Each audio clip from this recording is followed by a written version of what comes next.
Hello மக்களே, ஜூலை 12ஆம் தேதியோட அவள் வருவாளா ப்ரோமோவில் என்ன ப்ரிடிக்ஷன் நடக்க போகுது, என்னெல்லாம் நடக்க வாய்ப்பு இருக்குது, அதை பற்றின ஃபுல் வீடியோ தான் இன்றைக்கி பார்க்க போகிறோம். இப்போ தான் ஃபர்ஸ்ட் டைம் என்னோட சேனலில் பார்க்குறீங்கன்னா சீரியல் குட்டி ரூபா மறக்காமல் சப்ஸ்கிரைப் பண்ணிக்கோங்க. இன்றைக்கி இந்த எபிசோடை பார்த்ததும் எனக்கு நிஜமாகவே ஷாக் ஆயிடுச்சு. மித்ரா வந்து ஜுனுவோட ஸ்கூல் பேப்பரில், அதாவது அவரோட ரேங்க் கார்டில் கையெழுத்து போட்டது மித்ரா தானா? மித்ராவோட இந்த மனமாற்றம் வந்து எப்படி வந்துச்சு? அது லக்கிக்காக வந்துச்சா, இல்லை உண்மையிலே தன் மகன்னு மித்ராவுக்கு வந்து பாசம் வந்திருக்குமா என்னன்னு எனக்கு புரியலை. அது வெறும் ஒரு சாதாரணமான விஷயமாகவும் எடுத்துக்க முடியலை. ஏன்னா லக்கிக்காக பண்ணியிருப்பாரா இல்லை லக்ஷ்மிக்காக பண்ணியிருப்பாரா அப்படிங்கிறது தான் இங்கே பெரிய டவுட்டே. இன்றைக்கி நம்ம எபிசோட் மட்டும் பார்க்கல, மித்ராவோட மனசுக்குள்ளே என்ன தான் நடக்குதுன்னு ஒரு அலசலை வந்து பண்ண போகிறோம். லக்ஷ்மியும் ஜுன்னுவும் எல்லாருக்குமே, லக்ஷ்மியும் ஜுன்னுவும் ஃபேவரெட்டு தான். அந்த வீட்டில் எல்லாருக்குமே லக்ஷ்மியும் ஜுன்னுவையும் பிடிச்சிருக்கு. நம்ம வில்லிகளை தவிர வில்லிகளுக்கு தான் லக்ஷ்மியும் ஜுன்னுவும் இந்த வீட்டில் இருக்கிறதே சுத்தமாக பிடிக்கல. ஆனால் நிஜமாவே மித்ரா வந்து ஜுன்னு தன்னோட மகனாக ஏற்றுக்கிட்டாரா, இல்லை லக்கி மேலே உள்ள இருக்கிற பாசத்துக்காக மட்டும் அந்த ரேங்க் கார்டில் கையெழுத்து போட்டாரா? லக்ஷ்மியன் குடும்பத்தினர் வந்து ஆசைப்படுற மாதிரியே கூடிய சீக்கிரமாகவே நம்ம லக்ஷ்மியும் மித்ராவும் ஒன்று சேர ஏதாச்சும் வாய்ப்பு இருக்கா அப்படிங்கிற பெரிய கேள்வி தான் எனக்குள்ளே இன்னும் இருந்துகிட்டே இருக்குது. என்னோட ஒப்பீனியன் என்னென்னா, மித்ரா இன்னும் ஒரு குழப்பமான நிலையில் தான் இருக்கார். அவர் வந்து லக்ஷ்மி தான் வேணும்னு முடிவும் எடுக்கலை, மனிஷா வேண்டான்னு முடிவெடுக்கலை, அதே நேரத்தில் மனிஷா வேணும்னு முடிவெடுக்கலை. அவர் வந்து இன்னும் குழப்பத்திலே இருந்து குடும்பத்தையும் நல்லா குழப்பிட்டு இருக்கிறாரு. அவர் கையெழுத்து போட்டது ஒரு முதல் படி மட்டும்தான், ஆனால் இதுவே கடைசியும் கிடையாது. நீங்கள் என்ன நினைக்கிறீங்க? மித்ரா நிஜமாவே மாறினாரா, இல்லை இது வந்து லக்கிக்காக பண்ணதுதான்ப்பா, இல்லை இவர் மித்ராலாம் மாறுற கேஸே கிடையாது அப்படின்னு நினைக்கிறீங்களான்னு சொல்லிட்டு சொல்லுங்கள். மனிஷாவோட ரியாக்ஷனை பாருங்கள். அவளுக்கு நிஜமாவே இப்போ பயம் வந்துருச்சு. ஏன்னா மித்ரா வந்து கொஞ்சம் கொஞ்சமாக வந்து அந்த ஜுன்னுக்கு நெருக்கம் ஆயிட்டுருக்கானே, இப்போ மட்டும் ஜுன்னு கூட மட்டும் சேர்ந்தானா என்னை எப்படியாவது கலட்டி விட்டுருவானே அப்படின்னு சொல்லிட்டு அவளுக்கு நம்ம மனிஷாவுக்கு நல்லாவே தெரியும். மனிஷா பேசில் இருக்கிற தந்திரம் லக்ஷ்மியோட வாழ்க்கையை எப்படி தான் பாதிக்க போகுதுன்னு பார்க்குறது தான் இன்றைக்கி பெரிய சஸ்பென்ஸே. மனிஷா போய் மித்ரா கிட்ட, நான் உனக்கு யார் மித்ரா அப்படின்னு கேட்குற கேள்வி அவளோட சுயநலத்தோட உச்சமே அதான். இவங்களோட பிளானை முறியடிச்சு லக்ஷ்மி என்ன பண்ண போகிறாங்கன்னு பார்க்கவே எனக்கு ரொம்பவே ஆவலாக இருக்குது. நீங்கள் லக்ஷ்மியோட இடத்துல இருந்தால் இந்த மனிஷாவை எப்படி டீல் பண்ணுவீங்கன்னு சொல்லிட்டு கண்டிப்பாக கமெண்ட்ஸில் சொல்லுங்கள். எவ்வளோ தடைகள் வந்தாலும் லக்ஷ்மியோட நல்ல மனசு தான் அவளை காப்பாற்றுது, கரெக்டு தானே? ஆனால் இந்த திக்கு தெரியாதவன் இந்த தேவயானி பேசுகிறதெல்லாம் ரொம்பவே ஓவராக இருந்துச்சு. இந்த சீரியலில் எனக்கு பிடிக்காத ஒரே விஷயம் இந்த தேவயானியோட திமிரு தான். எப்போவுமே அவள் தான் வசதி, இந்த லக்ஷ்மி எப்போவுமே மட்டம் தட்டுறது எனக்கு சுத்தமாகவே பிடிக்கல. ஏன்னா அவங்களுக்கு இதுவே பொழப்பாக போச்சு. எப்போ அவங்க காசு இருந்தவங்கள தான் மதிக்கணும்னு நம்ம தேவயானி நினைக்கிறாங்க. மற்றவங்க இடத்துல இருந்து பார்த்தா ஒரு சீரியல் தான், ஆனால் நம்ம பார்க்கும்போது நம்ம குடும்பத்தில் ஒருத்தராக நடக்கிற மாதிரி தானே ஃபீல் ஆகுது. லக்ஷ்மியோட நிலமையை பார்த்தா எனக்கு ரொம்பவே கஷ்டமாக இருக்குது. தேவயானி ஏன் தான் லக்ஷ்மியை இவ்வளோ கஷ்டப்படுத்துகிறாங்க, இவ்வளோ துன்பப்படுத்துகிறாங்கன்னு தெரியவே இல்லை. தேவயானி வந்து லக்ஷ்மி இந்த வீட்டில் ஒரு வேலைக்காரியை விட கேவலமாக நடத்திட்டு இருக்கிறாங்க. அது வந்து அவங்க செய்கிற வேலையெல்லாம் வேண்டும், அவங்க செய்கிற சாப்பாடெல்லாம் சாப்பிடுவாங்க. ஆனால் வந்து ஒரு மருமகளை வேலைக்காரியை விட மோசமாக நடத்துறது எவ்வளோ பெரிய அநியாயம். இந்த மாதிரி நீங்கள் ஏதாவது பார்த்துருக்கீங்களான்னு சொல்லிட்டு கமெண்ட்ஸில் சொல்லுங்கள்.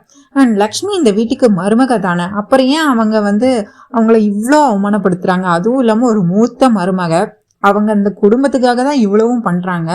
அவங்க பண்ணுற நல்லதெல்லாம் மட்டும் எடுத்துக்கிட்டு அவங்கள அவமானப்படுத்துறது சரியா தவறா? விவேக் வந்து அவங்க அம்மாவுக்கு எதிராக பேசுறது வந்து கரெக்டு தான்னு எனக்கு தோணுது. நீங்கள் என்ன சொல்கிறீங்க? இல்லை அம்மாவை எதிர்த்து பேசக்கூடாதுன்னு சொல்கிறீங்களா? ஆனால் லக்ஷ்மி எப்போவுமே அமைதியாக இருக்காங்களே, இது சரியா?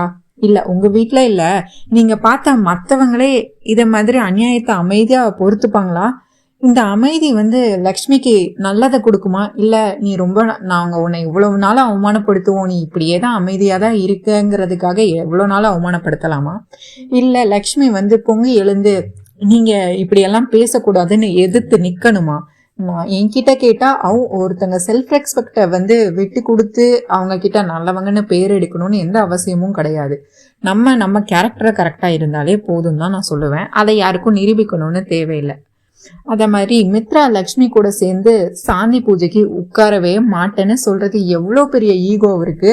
இது யாருக்கு? ஒரு ஆக்சிடென்ட் நடக்க போகுது, அதுக்காக இந்த பூஜையை பண்றோம்னு சொல்லும் போது அதுவும் சின்ன பையனுக்காக தான் பண்றோம் நம்ம. அதை எப்படி மித்ரா எப்படி தடுக்க முடியும்?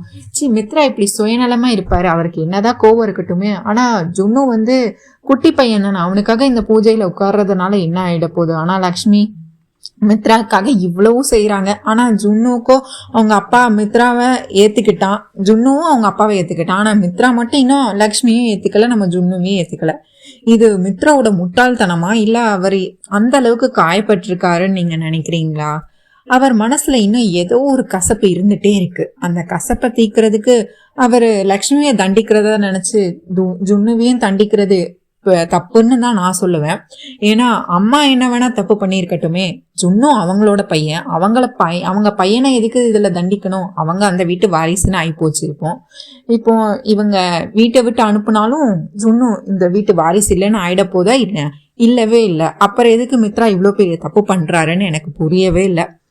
மித்ரா எப்போதான் லக்ஷ்மியோட உண்மையான அன்பை புரிஞ்சுக்க போறாருன்னு நீங்க மித்ரா இடத்துல இருந்தா என்ன பண்ணுவீங்கன்னு சொல்லிட்டு கண்டிப்பா கமெண்ட்ஸ்ல சொல்லுங்க. இந்த எபிசோடு வந்து ரொம்பவே எமோஷனலான விஷயம் என்னன்னா, ஜுன்னு மித்ரா கிட்ட பேசுறதுதான்.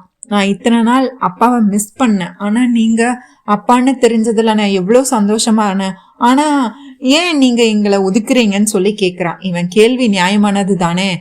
உண்மை என்ன நடந்ததுன்னே தெரியாம ஒருத்தங்களை ஒதுக்குறது எவ்வளவு பெரிய தப்பு. லக்ஷ்மி சைடு என்ன நடந்துச்சுன்னு அவர் கேட்கல மித்ரா. அது வந்து தப்புன்னு தான் நான் சொல்லுவேன். அவன் கேட்குற கேள்விக்கு நிஜமாவே ஒரு குழந்தையோட ஏக்கத்தை தான் அப்படியே காட்டுது. அந்த இடத்துல மித்ரா கொஞ்சம் உருகி போயிட்டாரு. நம்ம எங்கேயோ தப்பு பண்றோமோ அப்படின்னு அவர் ஃபீல் பண்றாரு. குட்டி பையனை தண்டிச்சு இவருக்கு என்ன கிடைக்க போகுது சொல்லுங்க? இங்கேதான் இருக்கு ட்விஸ்ட். மனிஷா இந்த பாசத்தை பார்த்தும் எவ்வளவு பயப்படுறா பாருங்க. மனிஷாக்கு வந்து எங்க இவன் இப்படியே பேசி பேசி மித்ராவும் லக்ஷ்மியும் இந்த லக்கியும் சேர்த்து வச்சிருவாங்களா என்ன? இந்த லக்கி வேற இவளோட பொண்ணுதான்னு, மித்ராவோட பொண்ணுதான்னு தெரிஞ்சா அதுக்கடுத்து அது இன்னும் பூகம்பமா வெடிக்குமே.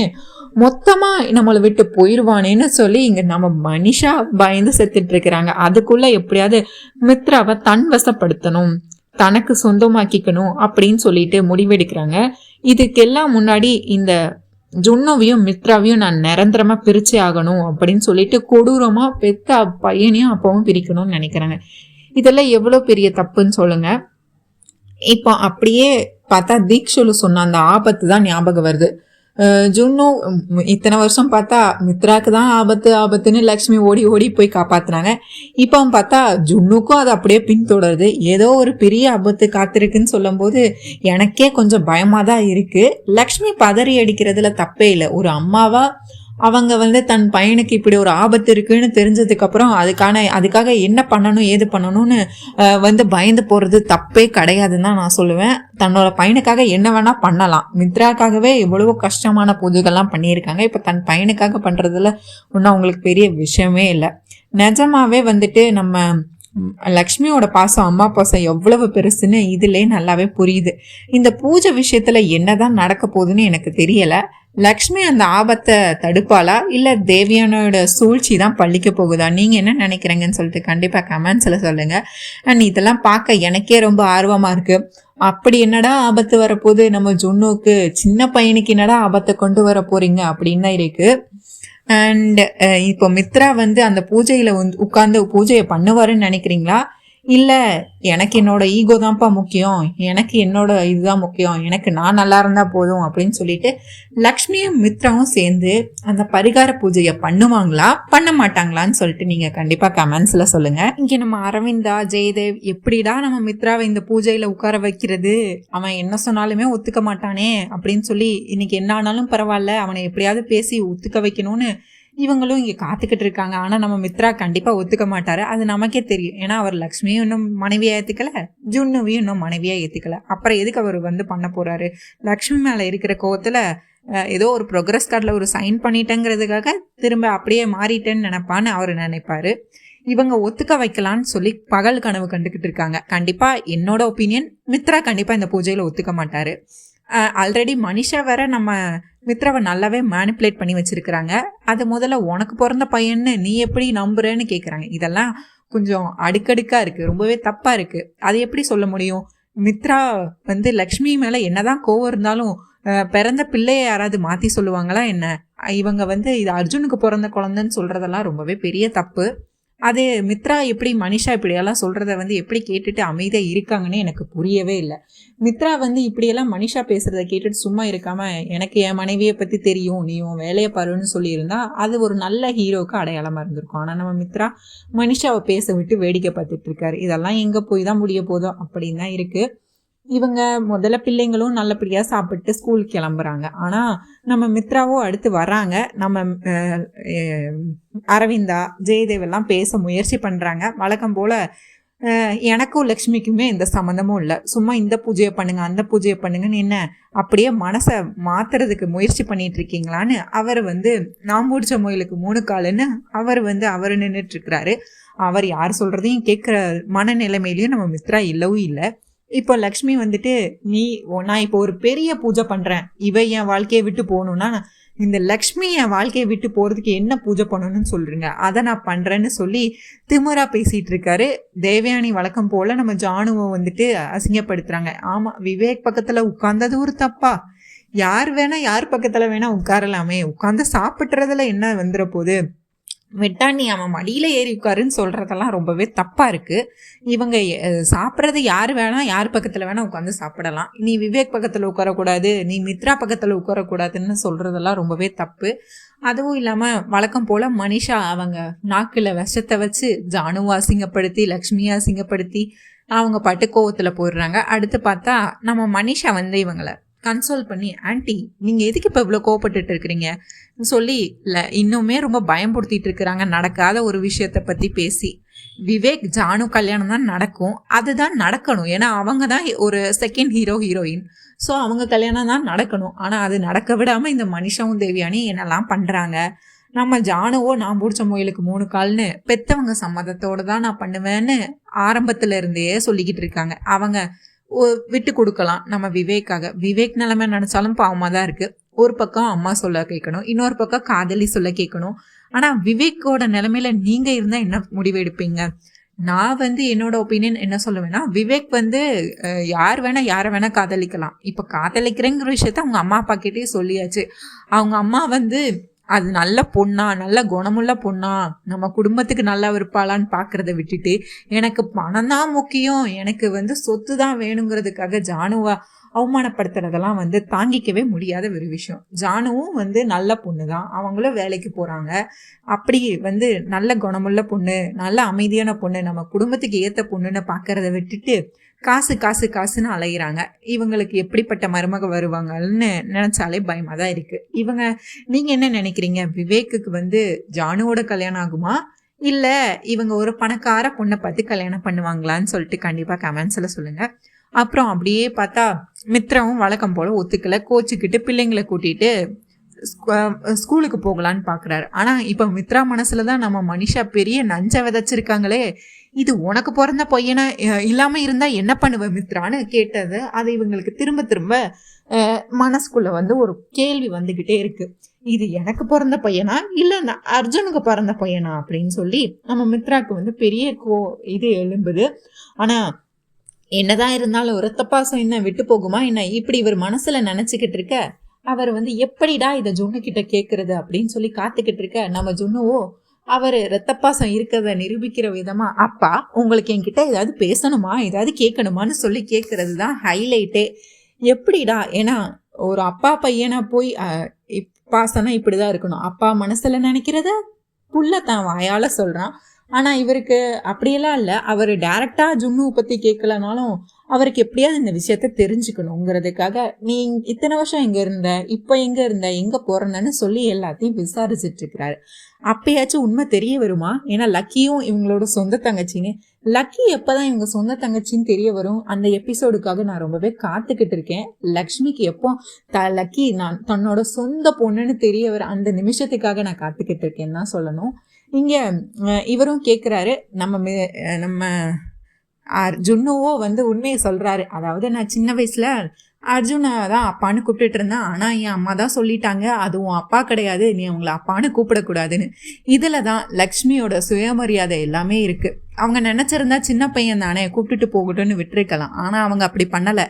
அதுவும் அப்பா கிடையாது, அது உனக்கு வந்து ஒரு மாமா மாதிரி தான் அப்படின்னு சொல்லி உன் அப்பாவை நான் யாருன்னு நான் பல முறை கேட்டியும் என்கிட்ட சொல்லவே இல்லை. ஆனால் எனக்கு இப்போ நீங்கள் என் அப்பான்னு தெரிஞ்சதில் ரொம்பவே சந்தோஷமாக இருக்குன்னு நம்ம ஜுன்னு சொல்கிறதும் நல்லா தான் இருக்குது. ஆனால் இப்போ வந்து இவருக்கு ஒரு அளவுக்கு கிளாரிட்டி கிடச்சிருக்குமா? இல்லை இவர் இன்னும் குழப்பத்திலே தான் இருப்பார். ஏன்னா இவங்க மனிஷா பிடியில் இருக்கிறவரை நம்ம மித்ரா சொந்தமாக எந்த முடிவும் எடுக்க போகிறதும் கிடையாது. இப்போ தீக்ஷலு வேற அந்த பூஜையை பண்ண சொல்லியிருக்காங்க. இந்த பூஜையும் இவங்க ஒழுங்காக பண்ணுற மாதிரி தெரியலை. இப்போ வழக்கம் போல் லக்ஷ்மி கண்ணை கசிக்கிட்டு இருக்க போகிறாங்க. இந்த பூஜை வேற சேர்ந்து தான் பண்ணணும்னு சொல்லிட்டு இருக்கிறாங்க. தீக்ஷலுக்கு ஃபோன் பண்ணி மித்ரா ஒத்துக்க மாட்டார், எப்படியும் நாங்கள் நினச்சதான் நடக்க போகுது அப்படின்னு சொல்லி லக்ஷ்மி அவங்களோட வாழ்க்கையை தியாகம் பண்ணுற விதமாக இதை விட பெரிய பூஜை எது இருந்தாலும் சொல்லுங்கள், என் பையன் உயிரை நான் காப்பாற்றுறேன்னு சொல்லி கேட்கவோ, ஐயோ இது வரைக்கும் மித்ராக்கு கண்டம் இருந்தது, அதை நீ காப்பாற்றலாம், ஆனால் இது உன் பையனுக்கான கண்டம், அதை நீங்கள் புருஷன் பொண்டாட்டியாக சேர்ந்து தானே அந்த பூஜையை பண்ணணும்னு அவர் பெரிய ட்விஸ்ட்டு கொடுத்துட்றாரு. அது எங்கே இங்கே நடக்க அதுக்கு வாய்ப்பே இல்லை. அதுவும் இல்லாமல் நீ மித்ரா கிட்ட ஃபோனை கொடு, நான் சொன்னால் தீக்ஷலு சொன்னால் கேட்பாருன்னு அவர் ஏதோ பெரிய நப்பாசப்பட்டுட்டு இருக்காரு. ஆனால் நம்ம மித்ராவோ யார் சொல்கிறதையும் கேட்க மாட்டார், அவர் தோன்றது தான் செய்வாருங்கிற மாதிரி. அவர் இப்போ வீட்டிலே இல்லை, பிள்ளைங்களை கூட்டிட்டு ஸ்கூலுக்கு போயிருக்காங்கன்னு சொல்லவும் நம்ம லக்ஷ்மி வந்து பிள்ளைங்களை கூட்டிட்டு ஸ்கூலுக்கு போயிருக்காங்கன்னு சொல்கிறாங்க. என்ன லக்ஷ்மி நீ சொல்லிக்கிட்டு இருக்க, அவ்வளோ பெரிய ஆபத்து இருக்குது, உயிரே ஆபத்தில் இருக்குன்னு சொல்லிக்கிட்டு இருக்கேன், ஆனால் நீ என்னமோ அவன் ஸ்கூலுக்கு போயிட்டான்னு சொல்கிற, இதெல்லாம் நல்லாவா இருக்குது அப்படின்னு சொல்லி இது எங்கே கொண்டு போய் முடிய போதோ, உன் பையனுக்கான ஆபத்து நெருங்கிருச்சுன்னு சொல்கிறாரு. இந்த நாடகமே ஃபுல்லாகவே கண்டமாக தான் இருக்குது. முதல்ல மித்ராக்கு கண்டமாக வந்துச்சு, நம்ம லக்ஷ்மி அவங்க உயிரை கொடுத்து அவங்க உயிரை வச்சு ஒவ்வொரு வாட்டியும் காப்பாற்றினாங்க. இத்தனை வருஷம் அந்த ஜுன்னு நல்லா தானப்பா இருந்தான், 5 வருஷமாகவும் மித்ராவோட பையன்தான். அப்போல்லாம் அந்த ஜுன்னுக்கு வந்து ஒரு எதுவுமே நடக்கலை. அது எப்படி மித்ரா வீட்டுக்கு வந்தோன்னே மித்ராவோட கண்டம் அப்படியே வந்துடுச்சா? இப்போவும் மித்ராவோட பையன்தான், 5 வருஷமாகவும் மித்ராவோட பையன்தான், அப்போல்லாம் ஒன்றுமே நடக்கலை. மித்ரா வீட்டுக்கு வந்தோன்னே கண்டம் வருதுன்னு சொல்கிறதெல்லாம் கொஞ்சம் நம்புகிற மாதிரியாங்க இருக்குது. நீங்கள் என்ன நினைக்கிறீங்கன்னு சொல்லிட்டு கமெண்ட்ஸில் கண்டிப்பாக சொல்லுங்கள். இந்த பூஜை கண்டிப்பாக நடக்காது, அது எனக்கு தெரிஞ்சு போச்சு. நான் நடக்காதுன்னு தான் நினைக்கிறேன். நீங்கள் என்ன இந்த பூஜை நடக்கும்னு நினைக்கிறீங்களா இல்லை நடக்காதுன்னு நினைக்கிறீங்கன்னு சொல்லிட்டு கண்டிப்பாக கமெண்ட்ஸில் சொல்லுங்கள். அண்ட் நாளைக்கு ஜுன்னோட உயிருக்கு எந்த ரூபத்தில் ஆபத்து வரப்போகுது, யாரால ஆபத்து வரப்போகுது, மித்ரா அப்போவாது தன்னோட சொந்த பையனை ஒத்துப்பாரா மாட்டாரா, இதெல்லாம் இந்த கேள்விகள்லாம் இன்னும் எனக்குள்ளே இருக்குது. இதுக்கெல்லாம் உங்களுக்கு விட தெரிஞ்சால் கண்டிப்பாக கமெண்ட்ஸில் சொல்லுங்கள். நாளைக்கு நான் உங்களை சந்திக்கிறேன். பாய். மறக்காமல் நம்ம சேனல் சீரியல் குட்டிடுவை சப்ஸ்கிரைப் பண்ணிக்கோங்க. உங்கள் தாட்ஸ் என்னன்னு கண்டிப்பாக கமெண்ட்ஸில் சொல்லுங்கள். அண்ட் இந்த வீடியோவை லைக் பண்ணுங்கள், ஷேர் பண்ணுங்கள். மறக்காமல் சீரியல் குட்டிடுவை சப்ஸ்கிரைப் பண்ணிக்கோங்க. நம்ம மேக்கா சந்தேஷம் சீரியல் அண்ட் சலங்கியொலி சீரியல், அவள் வருவாள சீரியல் போட்டுட்ருக்கோம். ஸோ எல்லா சீரியலும் பாருங்கள். தேங்க்யூ மக்களே, நன்றி. நாளை சந்திக்கிறேன். பாய்.